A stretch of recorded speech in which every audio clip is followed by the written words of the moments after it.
What's up, guys, and of course, welcome to our Pokemon Wi-Fi battle with yours truly, of course, the Skyrander. And today we're going up against Crip, known as Staravias in the TBU, and yes, this is our week 6 TBU match, and the Scandinavian Stoutlands are facing formidable foes, if anything. Before I start this, of course, make sure to check out the Staravias channel on his own, or Crip, of course. He's actually a pocket tuber himself, obviously, and a really good one, so make sure to check him out. And also, he's a general good person, and so enjoy talking to him. He's, like I said, real nice. And we're going up against a tough team this time. It's a bit more thicker than I'm used to, and it also forces us to play a bit more defensively while having offensive orientation. So if you want to see my pre-planning, make sure to check that out down below. It's linked, obviously. And I'm a bit surprised to not see whether he has actually not Celebi and Dragonite, but you know, whatever. It should only make this a bit more easier, I hope. The thing is though, Arcanine is still a threat, and it's the reason we didn't bring Volcarona in the first place. Though I don't see anything that could set up rocks against us, which is good, because that means that a few Pokemon of my own can come in, and not freely, but I don't really need to risk the residual damage. And also means that, luckily for us, not bringing any Defogger did not hurt us. So anyway, I'm gonna try to get up my Toxic Spike as fast as possible, and that's pretty much the general idea. So, with all of this in mind, guys, let's go. So right, all I was thinking is, he can leave with whatever he likes, as long as it doesn't leave with Medicham, then I should be fine.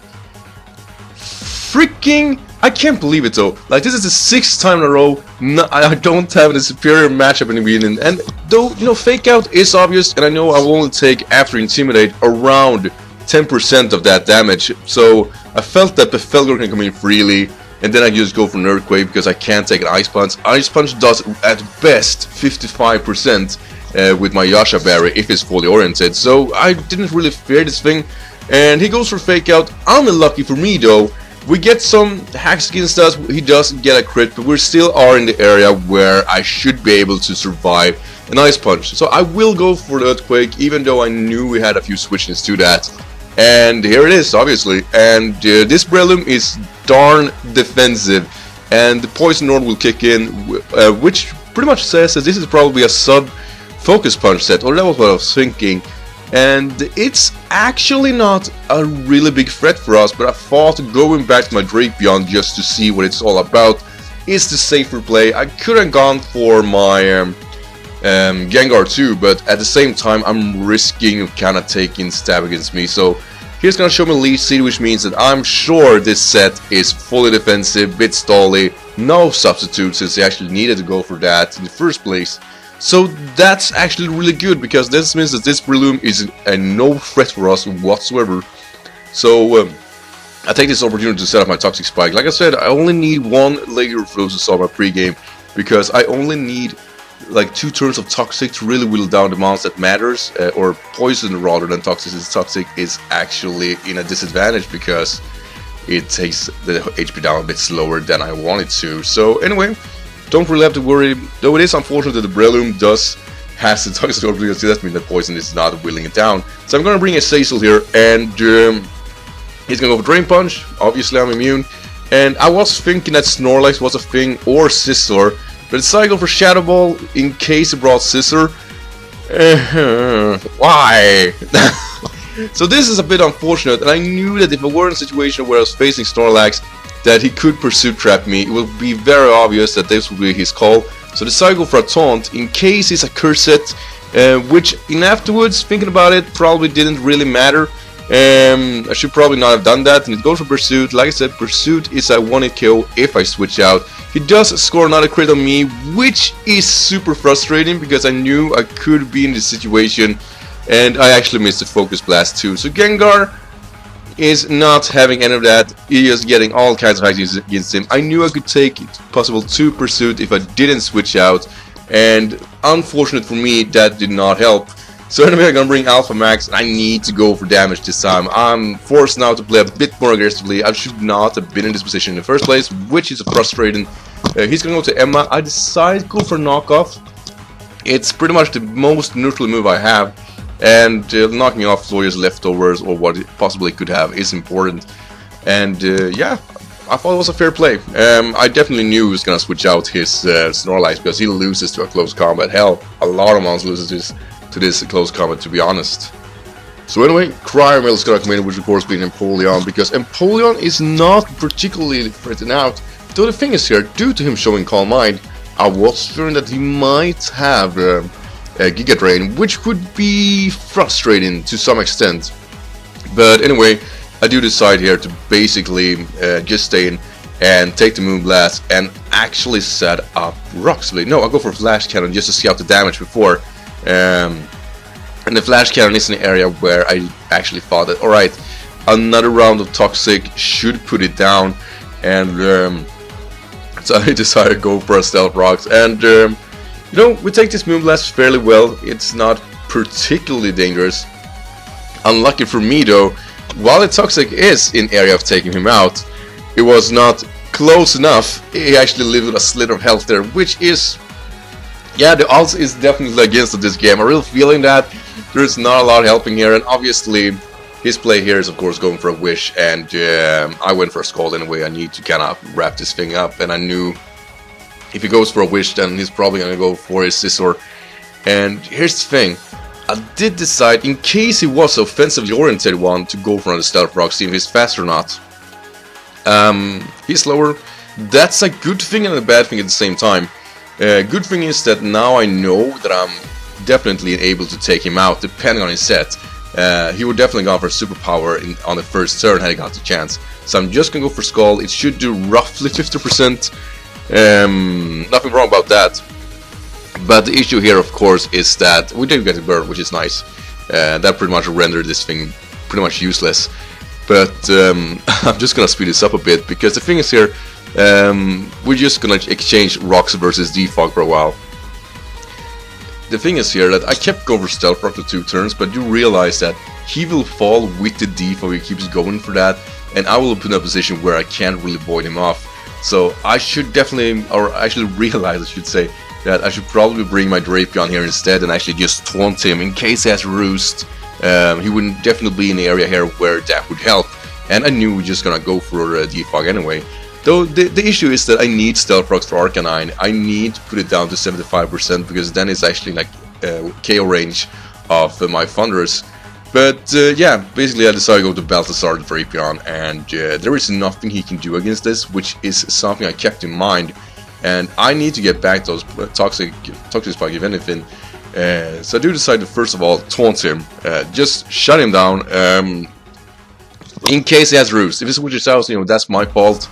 But that was the only play I really had, and basically I needed the Rocks up. Not Rocks, the Spikes up. So yeah, this Drapion did really a whole lot of things this battle. It definitely was the important wall for the mons that could face it, and I really liked that about that. I thought it was very, very nice to have a Drapion like this. It's definitely showcasing what possibility this one has in the first place. So anyway, he will switch out, and I did fear that Shiva was gonna come back in. And the thing is here, I do get the Spikes of course up.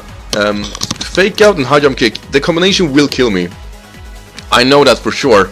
So I couldn't really switch out because I needed my Felgor or my Landers in as good health as possible, because I culked it, and I'm actually in a bit of a pity because I have a 89% chance of living the Ice Punch if it packs that. So I decided to get some prior damage on it instead. I actually do a good amount of damage, but at the same time, like I said, Drapion has filled his purpose. He's got up the rock. There's no way he's gonna get another defog off, since there's actually nothing on his team that is slower, or that is slower than the Scizor. So anyway, I'm gonna go to Befelgor here. Like I said, I have 89% of living, so I knew that this play was the best play I had. After Intimidation, I shouldn't really have to worry about it, but what is 89%? I mean, we have 11% chance of dying, so fuck! That was not supposed to happen. And the worst part is, I didn't need it to do that play. I didn't need it because I could just have gone into my Heracross and just gone for Mega Horn instead. So that was awfully played of me, obviously, since, or not awfully played, but that was an unfortunate risk. and the odds, like I said, was not in our favor from the beginning, and I actually should have predicted his switch out here and go for a nasty plot and just wrap up this game. So anyway, he will go to Lily, and now we don't have the rocks up, which means we need 2 turns of toxic. Fortunately, hopefully even 3, because they have leftovers. So due to that, we're actually gonna bring Empoleon instead, because we kind of need this thing to come in and take whatever he's going for. He does go for Flare Blitz, and I was pretty sure that was gonna take us out. It is not, which means that he will actually get 2 rounds of poison, which is super important actually, because that means that he will be now in an area where Thunderbolt could take him out. And I'm gonna be honest and say that due to the leftovers, he kind of falls in between that area, and I don't really want to risk it. And due to the odds not being in our favor, as you guys notice, Thunderbolt is not an option for me. I need to go to my Heracross and lock myself into close combat. The reason close combat is a bit better move is because Medicham dies to 2 close combat anyway, and a Fake Out is not able to take us out from this area. But the combination of Fake Out, Extreme Speed will. So anyway, he just decides to switch out, which is fair. And then goes to Hunita up, which gets a crit here with close combat, but it doesn't really matter because it's still a 2-hit KO without it. But at the same time, I felt, alright, you're gonna play this game, you're gonna play this game, you're gonna... Oh. But basically here, I thought, okay, the way he brought it in, he might actually have Mach Punch. I'm probably freely now to go to my Era class, with of course being a Thunderous, and pretty much just go for a Sludge Wave and finish it off. I know it could pack Rock Tomb, but luckily that did not come to fruition, but at the same time, that was a risk I had to take. So anyway, Sludge Wave will take him out, which is super important, and we still have a chance in this game. Though Snorlax is an issue, and to be honest, I need to connect my my Focus Blast to even have a chance, because it could pack Ice Punch, and I knew that. So we're gonna go for Focus Blast, and of course we are missing. Luckily it goes Pursuit, which means we still have a chance. Due to the residual damage there, Focus Blast is now in an area we'll take him out. And we're gonna go for the next one, and yeah, we do connect it. But come on! Come on! We are so close, but god freaking damn it. You know, Focus Blast was not my friend this battle. Hell, the odds were not in my favor. I do think though that Trip plays a real nice game. While, yeah, obviously I do lose this battle cell, guys. I'll just go ahead and say it. Arcanine will go for the Intimidation, which will put Alpha Max in the worst kind of position. Because that means that obviously that we don't have enough power to wrap this game up, and that's all kind of bad. But at the same time, we do connect the Stoners, which is real nice. But obviously with Intimidate we can't kill it. So Trip, GG, if anything, I think you play a real nice game. I had a lot of fun this battle, and there was definitely a lot of back and forth. I had 2 crits against me, yeah, and you know I'm missing 2 Focus Blast, and yeah, you know those things are to be expected. There are in the game, and I think you're playing really good, and you have a real nice team against me. So I'm not particularly mad about this game. If anything, I thought it was really funny and a very good challenge. So good job on you, and GG if anything. So right, some afterthoughts. Wow, you know, like I said, I think this game was really nicely constructed. I have a few odds against me. Obviously, crit with Pursuit on Snorlax on my Gengar was a bit unfortunate, but at the same time, I don't go for a Sludge Wave or any safe move on it on the switch in, and I go for a Taunt of all things. So you know, I played a bit weirdly there, so I won't really conjunct that too much, but I will say that had I gone for a Sludge Wave or anything, get any prior damage to that Snorlax, the Focus Blast from Thunders would have killed it. So that is a bit unfortunate, but I do miss 2 Focus Blasts too, so it really isn't helping.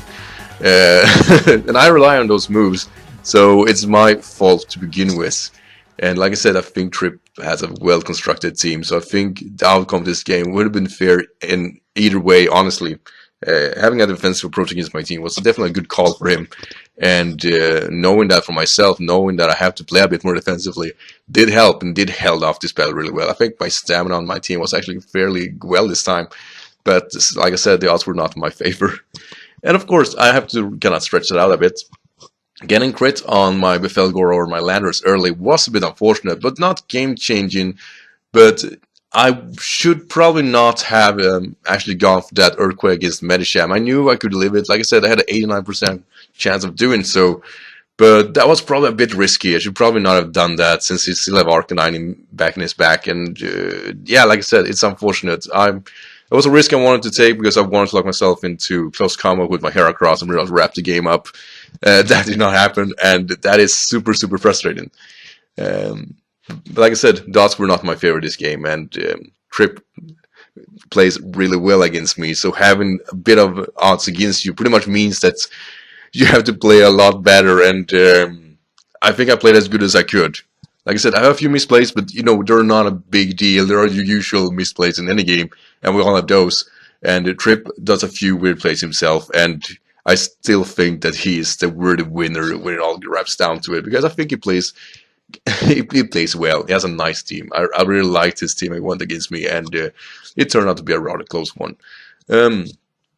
So yeah, for everybody that's been watching, make sure to check out his side of the battle, if anything, and his pre-plan. Really looking forward to seeing that myself. Haven't watched it. I do record this on a Monday, but like I said, or on Tuesday. It's Tuesday. Hey. So yeah, like I said, Trip played really nicely here, and I'm actually not mad about the outcome. I could have some odds in my favor, yes, but then again, you know, if RNG isn't on your side, then you know you're going to have a pretty steep slope, and I think we played really even. We actually had a pretty close game anyway, so yeah, I liked it. I thought it was really fun, and that was all about. At least this time, I feel that, you know, honest to God, I could have played it much better than I did. I probably should have gone for Nasty Blood maybe with my Thunders when I had a chance, and definitely when I had Medicham versus Thunders. When they switched to Sister, I'll probably go for Nasty Plot there and just wrap up this game. You know, I didn't do that. You know, kind of choked, and I think we all does that when the lander that was supposed to live dies. God damn it, that was probably the most annoying part about this game. But like I said, those were the odds I was I was betting against, and 89% felt kind of safe. Woo! But at the same time, you know, like I said, I wasn't even mad about this game. That's I think Trip is a fair winner. I really do. For everybody else here watching, like I said, make sure to check out his side. If anything, I'm prolonging this way too long. But this loss do mean that we are free for free now. 3 wins, 3 losses. And that also puts us in a bit of a rough spot, because that means that we need to win at least our next game. I don't know if Freejon played, or Freedamion, but he's, or the Welchians are the one we're facing next. He is right now, do you believe, the closest person. I think he's 3rd or even 2nd, depending on. And that could be a bit of an issue, because that means whoever wins between us is going to playoff. And that also means that I need to kind of work myself around his team, which is, yeah, I'm not going to say too much, but it's a rough spot. He has a nice team, so yeah, let's do this. Yeah, we're still Scandinavian Stoutlands, and we're definitely going to play off. I promise you guys to at least show you all the games through the finals, so let's do that. So anyway, guys, I want to thank you for watching, and yeah, I'll see you next week in the TBU. Until then, take care. Bye.